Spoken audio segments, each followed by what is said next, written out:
Mai 1940, la France militairement la plus puissante d'Europe s'effondre en 6 semaines devant l'armée allemande. Et 2 millions d'hommes partent en captivité pour 5 ans. Sur les routes de France, 10 millions de civils fuient vers le sud dans la panique, abandonnant tout, pendant que l'armée se désintègre sous les bombardements allemands. La France de 1940, un pays qui croyait posséder la meilleure armée du monde avec la ligne Maginot et qui découvre en quelques jours que tout était illusion. Cette histoire commence en 1920, dans un village de Picardie où un garçon grandit dans l'ombre de la Grande Guerre, sans savoir qu'il vivra une défaite encore plus humiliante. Ceci est la vérité sur mai 1940.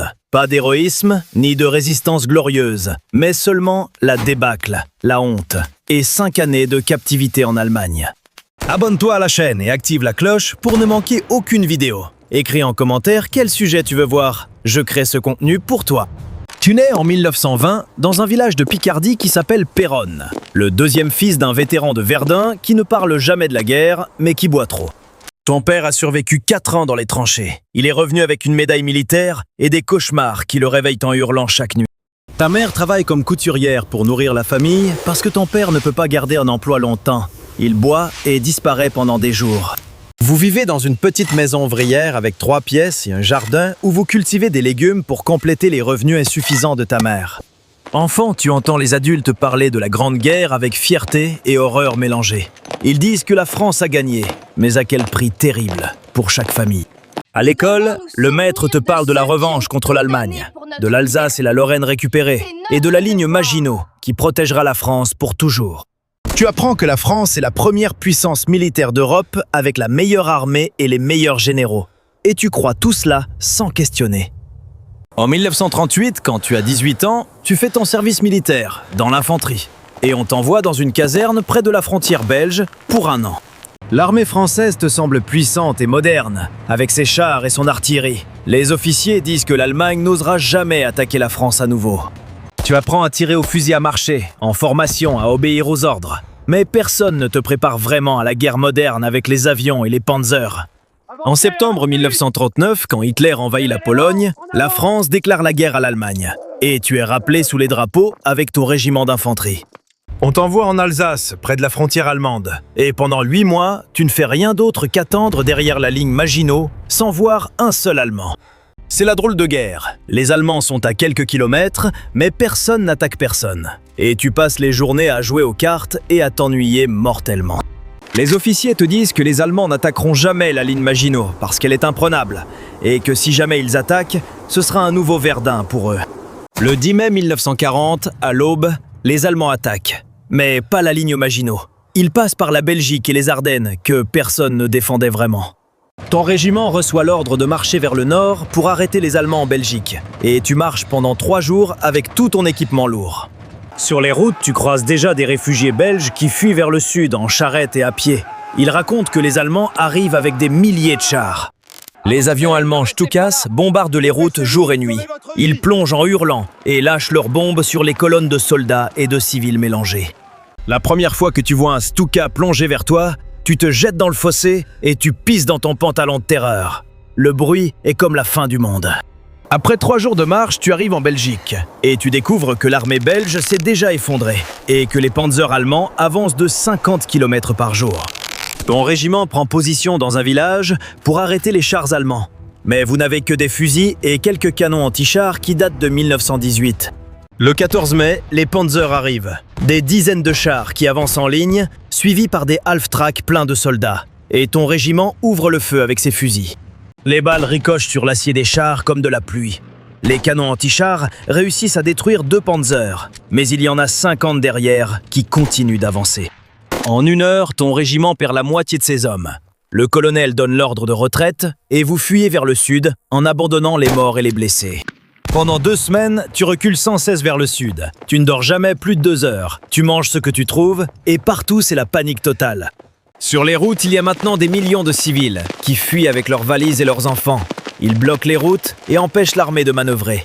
Des familles entières marchent vers le sud avec ce qu'elles peuvent porter. Les vieux sur des charrettes, les enfants qui pleurent, les bébés dans les bras de leurs mères épuisées. Beaucoup abandonnent leurs affaires sur le bord de la route parce qu'elles sont trop lourdes. Des valises, des meubles, des photos de famille jetées dans les fossés.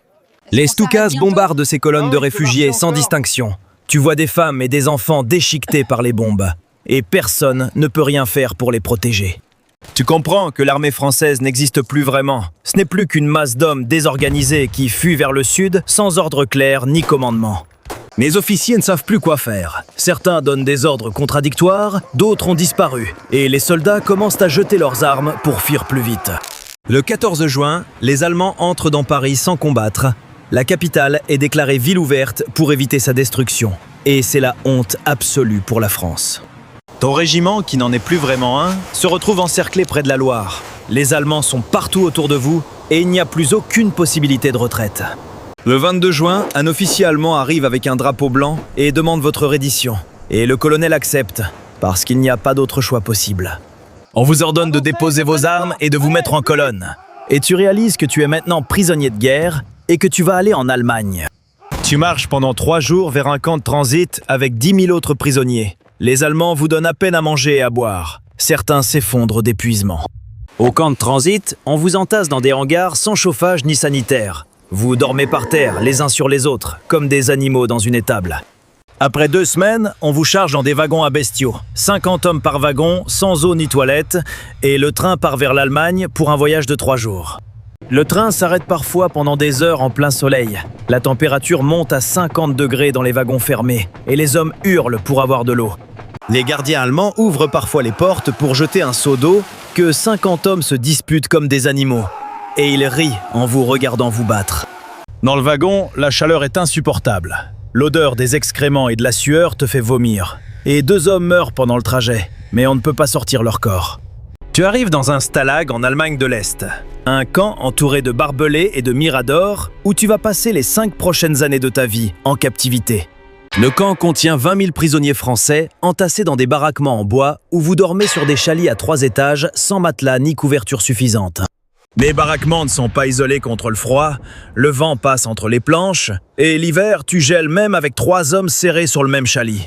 Les toilettes sont des latrines à ciel ouvert qui puent, il faut faire la queue pendant des heures, et beaucoup d'hommes attrapent la dysenterie qui les tue lentement. La nourriture est une soupe claire le matin, et le soir, un morceau de pain noir par jour. Et tu as faim tout le temps, tu perds 15 kilos en 3 mois.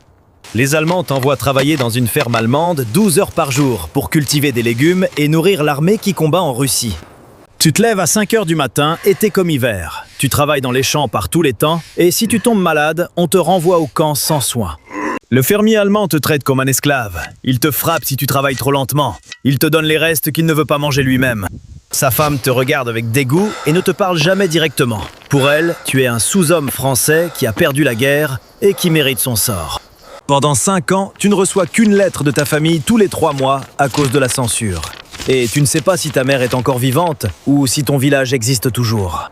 L'hiver en Allemagne est plus froid qu'en France. Tu gèles dans ta baraque mal chauffée. Et chaque hiver, des dizaines de prisonniers meurent de pneumonie ou de tuberculose. Le poêle au centre de la baraque ne chauffe presque rien. Vous recevez juste assez de charbon pour ne pas geler à mort, mais pas assez pour avoir vraiment chaud. Tu regardes tes camarades mourir un par un de maladie ou de faiblesse, et chaque matin au réveil, tu comptes ceux qui ne se lèvent plus de leur chalit. Tu apprends l'allemand par nécessité pour comprendre les ordres, et tu regardes les nouvelles de la guerre dans les journaux allemands qui parlent des victoires du Reich. En 1942, tu entends parler du débarquement allié en Afrique du Nord, et tu commences à espérer que peut-être la guerre ne durera pas éternellement et que tu rentreras. Mais les années passent, 1943 puis 1944, et tu es toujours prisonnier en Allemagne, pendant que la France est occupée et que ta famille t'attend sans savoir si tu es vivant. En juin 1944, tu entends parler du débarquement en Normandie. Et cette fois, tu sais que c'est vraiment le début de la fin, que les Alliés vont gagner et que tu rentreras. Mais il faut encore attendre presque 1 an. Les combats sont lents et difficiles, et les Allemands ne libèrent pas les prisonniers. Ils les gardent jusqu'à la fin absolue. En avril 1945, l'armée soviétique arrive près du camp. Les gardiens allemands fuient pendant la nuit, et au matin, tu es libre, après 5 ans de captivité en Allemagne. Les soviétiques qui arrivent te donnent de la nourriture et des cigarettes, mais ils sont aussi affamés que toi, et ils n'ont presque rien à partager avec les prisonniers libérés. Certains prisonniers meurent dans les jours qui suivent la libération, parce qu'ils mangent trop après des années de famine. Leur corps ne supporte pas la nourriture normale. Mais t'es trop faible pour marcher loin. Tu pèses 45 kilos et il faut attendre 2 semaines que les Alliés organisent ton rapatriement vers la France. En mai 1945, tu montes dans un train qui te ramène en France. Et en traversant la frontière, tu pleures pour la première fois depuis 5 ans de ne rien montrer. Tu arrives à Paris et de là tu prends un autre train vers la Picardie, vers ton village que tu n'as pas vu depuis 5 ans et qui a peut-être été détruit. Quand tu arrives au village, ta mère ne te reconnaît pas tout de suite.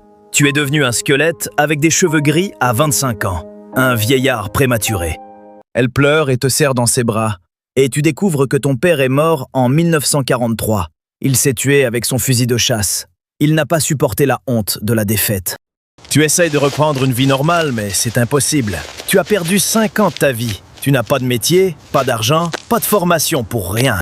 Les employeurs ne veulent pas embaucher un ancien prisonnier. Ils préfèrent ceux qui sont restés en France ou qui ont fait la résistance et qui ont des histoires héroïques.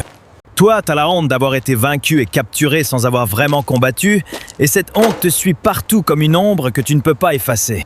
Personne ne veut parler de mai 1940, ni de la défaite. C'est une honte nationale dont tout le monde préfère se taire et faire comme si ça n'était jamais arrivé. Tu te maries en 1947 avec une fille du village qui a attendu un prisonnier qui ne reviendra jamais. Et vous avez 3 enfants, sans que tu leur racontes jamais la captivité. Ta femme essaie de te faire parler de l'Allemagne, mais tu refuses toujours. Tu dis que c'est le passé et qu'il faut regarder vers l'avenir, pas vers l'arrière. Tes enfants grandissent en sachant vaguement que leur père a été prisonnier, mais sans jamais connaître les détails. Tu leur as caché la faim et le froid et l'humiliation. Tu trouves un travail à l'usine et tu travailles 40 ans sans jamais parler de la guerre. Et tes enfants grandissent sans savoir ce que leur père a vécu en Allemagne. Les cauchemars ne te quittent jamais. Tu rêves du wagon à bestiaux et du froid du stalag. Et parfois, tu te réveilles en sursaut, croyant entendre les ordres en allemand. Tu meurs en 1985 à 65 ans sans avoir jamais vraiment parlé de mai 1940. Et sur ta tombe, on ne grave rien sur les 5 années perdues en captivité.